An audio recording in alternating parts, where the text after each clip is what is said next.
Hands up if you feel sorry for the Elimination Chamber. It is like a child that parents gave birth to and then decided they didn't want to have anything to do with it. It's not that child's fault that you bore it, that you had sex 9 minutes ago and pop, out it came. And that's how I feel about the Elimination Chamber, which does happen this Sunday. I mean, it's there, it didn't want to be there, and now WWE doesn't care. I'm a rhyming son of a gun. But it is another pay-per-view in the world of wrestling, and my word, they come at you like flies. Like, get away here, flies. I can't handle you. And when we do have a pay-per-view, you know what we do. We stand like this, we take a breath, and we try and predict what's going to happen. Now, I already know what WWE is going to do. A bunch of matches are going to be announced as soon as I'm done, but there has to be a cut at some point. I'm cutting it there. Let's predict the Elimination Chamber. So we will start off with the WWE Universal title match. No, we won't, because there is no Universal title match. Take that, whoop, throw it over there. Let's do the WWE title. No. How about the Raw Women's? No. SmackDown Women's? No, we're not doing that. What is on this show? Well, yes, we do have 2 Elimination Chamber matches, and given that one will probably kick things off and the other will main event, we will start with that. And I don't even know what Elimination Chamber matches there actually are, because at one point I know Roman Reigns was going to be in one. That got nixed. Then Lacey Evans was going to be another, and that got nixed. But we do have a SmackDown Tag Team title Elimination Chamber, because on a recent episode of SmackDown, a referee ran down and whispered it to the ring announcer, and apparently that's all you have to do in WWE these days. I'm just going to read these because there's so many, it's just, oh man, it just baffles my brain. But it is going to be the champions, The Miz and John Morrison, taking on the New Day, and that of course is Big E and Kofi Kingston, taking on the Usos, taking on Heavy Machinery, taking on Lucha House Party, who will then take on Dolph Ziggler and Robert Roode, also known as Rudolph. Now, you can kind of take out a couple of teams as you go through here, because let's face it, if we're not doing Otis versus Dolph Ziggler at WrestleMania 36, the world has lost its mind. So surely that's a little story that comes into play, and these 2 teams take each other out. As for the Lucha House Party, well, I pretty much forgot that they even existed, as I'm sure you did too, which leaves us with, of course, our champions, Miz and John Morrison, the Usos and the New Day, who do seem to have this kind of relationship where they must be together.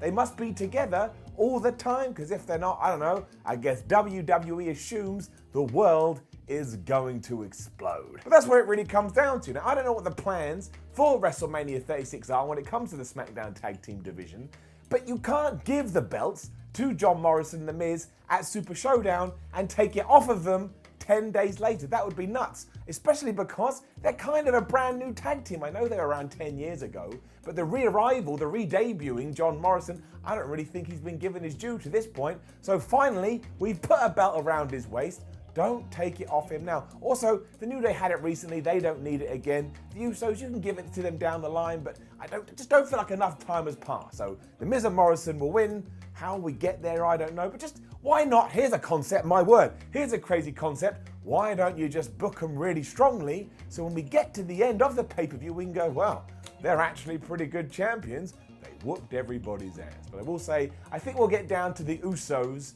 and The Miz and John Morrison, and The Miz and John Morrison will do something devious, do something heelish. They will win, but I'll be all right with that, because it's what should happen. We're also going to get Andrade versus Humberto Carrillo for the United States Championship, and surely Angel Garza has to get involved with this. In fact, it's kind of difficult to figure out what we should do, because I would like to see Andrade and Angel Garza become a tag team. I think if you insert them into that division, they will add the spice that it needs. But should Humberto Carrillo really be the United States champion right now? I like him and I think he's amazing, and that moonsault's absolutely incredible. If I could do that, I'd be moonsaulting my way around the house. It just feels too soon. I feel like we need to build him up more, but I guess the flip side to that is, well, a great way to build him up is to give him a championship. So why the hell not? I mean, he's failed in his previous 42,000 attempts. He really shouldn't fail again. Screw it. Give it to Humberto Carrillo and Angel Garza. He can try and get involved, but screw up, and that distracts Andrade, and just roll him up. Just use the most devastating move in all of sports entertainment. Why even pretend that's not what WWE is going to do? This will probably be on the pre-show as well. But I'm going to say Humberto Carrillo wins. I hope by the end of it I actually care. I feel a little bit disconnected with this championship right now, even though everybody in it is really talented. It's almost like WWE doesn't stick to a plan. The Raw Tag Team Championships are also on the line, as Montez Ford and Angelo Dawkins, also known as the Street Profits, will take on Seth Rollins and Buddy forget that. Murphy, even though WWE told me they don't do automatic rematches clauses anymore, but apparently they do, because don't forget, again, Super Showdown was only 10 days ago. 10 days ago, and here we are on this Sunday. Got something in my eye.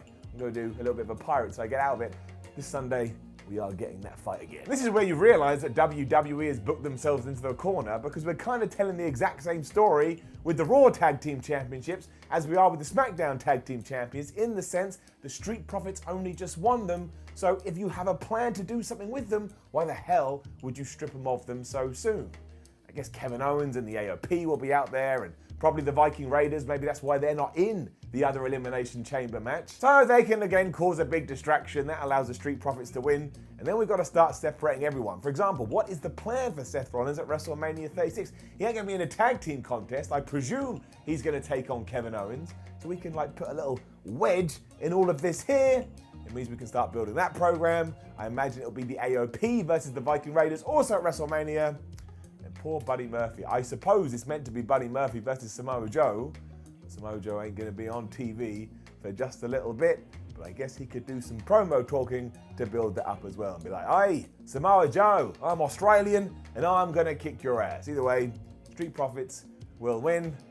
Anybody else feel this card just a little bit lackluster? And then we have two matches I am absolutely terrified about. The first being AJ Styles versus Aleister Black in a no DQ contest. Now, Aleister Black just lost on Raw recently. That is his first loss on the main roster.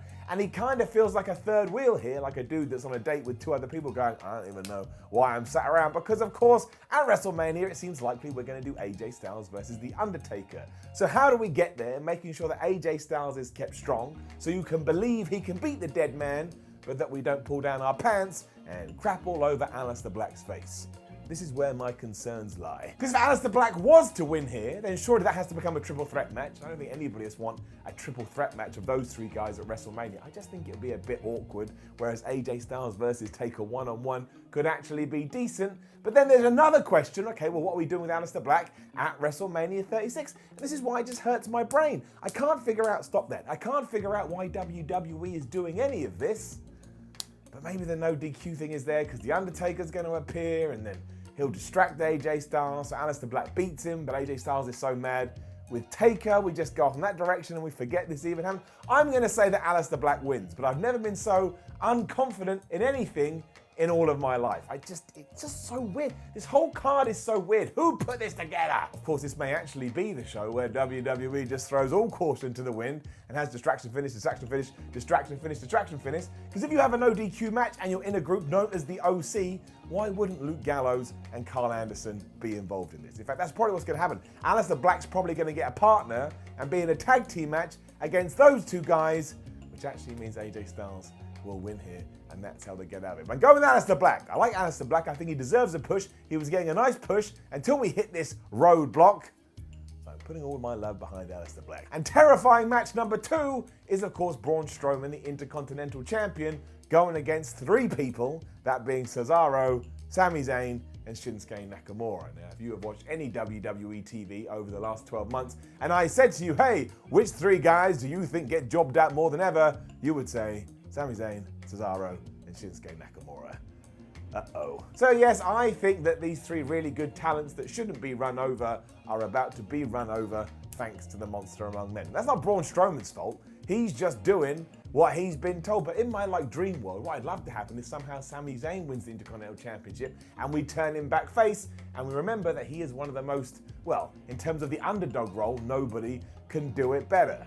But that's just silly. That's just me being stupid. That's me living on a cloud in lollipop land, drinking peaches and cream. Braun Strowman will win this. He will win this in around about 5 minutes, and my heart will pop out of my chest, and it will roll on the floor. And I'll be like, well, what the hell do we do with those 3 guys now? Because not only does it, well, ruin all those 3, but it ruins their group. Their group is crap. Ever since they've come together, they haven't achieved anything. Like Shinsuke Nakamura was the Intercontinental Champion before he married up to Sami Zayn, and now he's lost it, and now he's having his ass whooped. I have a big feeling that on Monday morning, I'm going to want to forget about the Elimination Chamber even quicker than I forgot about my hair. And our last match on the card, incredibly, this is why I think a few more are going to be added, is the other Elimination Chamber match to see who's going to take on Becky Lynch at WrestleMania 36, and it's Natalya versus Liv Morgan versus Shayna Baszler versus Asuka versus Ruby Riott versus Sarah Logan. And before today, when I'm recording this video, I would have said I bet my life that Shayna Baszler wins, but now there's new news and rumors out there that are giving me, Simon Miller, the fear. Because for you see, if we are to believe the little tidbits that do get out there in the internet space, Vince McMahon has looked at Shayna Baszler and gone, I am not 100% sure about this. And he has done this before. Don't forget, there were murmurings, yet more murmurings, that she was meant to win the Royal Rumble, and that got changed. So my word, we may actually be about to change the Becky Lynch-Shayna Baszler match at the Showcase of the Immortals, even though we have invested so much time in it. And the fact, well, no, two things. One, it makes all the sense in the world, and it's a match I want to see. But also, Vince, you may not like Shayna Baszler, but I, and lots of other people, think she's an absolute badass. Just because she had one not that great match with Kairi Sane doesn't mean you just throw her into the toilet. That's where all this comes from. I mean, it was an out-of-nowhere match with Kairi Sane. It didn't even make sense to begin with. It was two heels going at each other. What did you think the fans were going to do? So yeah, I am still 99.9% sure this will be Baszler's match. In fact, what she should do is she should wreck all other 5 people. This should be the shortest Elimination Chamber match of all time, and as soon as Shayna Baszler gets in there, she should be the last person. She should tap him out, tap him out, tap him out, tap him out, tap him out, get in the microphone and go, Becky Lynch, I'm going to tap you out too. We should get to WrestleMania 36. Shayna Baszler should do this, and then Becky Lynch should climb her way back up the ladder to dethrone Shayna Baszler. It just makes sense. Have you seen Shayna Baszler? I can't say her name anymore. Shayna Baszler, she is the most legit person you have outside of Brock Lesnar. But now I've got these little heebie-jeebies in my tummy that of all people, Nia Jax is going to make a surprise appearance, somehow put herself into the Elimination Chamber, and let's not pretend that WWE wouldn't do that. I mean, The Undertaker entered the prestigious To-Wake trophy, or whatever the hell it was called, and he won. They would do it here too, and somehow have her feud with Becky Lynch. I honestly have a little feeling inside of me that that could happen, but that's just my fantasy angle, not even fantasy, because fantasy is a good thing. That's my worry angle, and I do like Nia Jax, but this is not the time for her to return. She should return after WrestleMania 36, so I'm sticking with Shayna Baszler. But if anything else happens, you know what I'm going to do? Nothing. Because why would I? I may moan a little bit on Twitter, but outside of that, what can I possibly do? And that is the Elimination Chamber, still one of the strangest pay-per-views that has ever existed in the time I've been alive on this planet. I hope it surprises me. I secretly hope WWE doesn't add any more matches and we can just have a nice 2-hour show, but there's more chance again of me sprouting hair. Now make sure you leave a comment, let me know your predictions, like the video, share the video, head over to whatculture.com, you can read loads of stuff about the Elimination Chamber. You can do the same on Twitter at whatculturewwe, and of course you're here on YouTube, What Culture Wrestling. We'll have loads of video about the Elimination Chamber. We care more than they do. My name is Simon from What Culture, aka Simon Miller. Thank you very much for watching me. Let's hope it's a surprising pay-per-view, which does indeed surprise us. That's double your dose of surprise. We'll find out on Monday when, of course, we up those downs for the Elimination Chamber. Have great weekends. Enjoy the show, and I'll see you soon.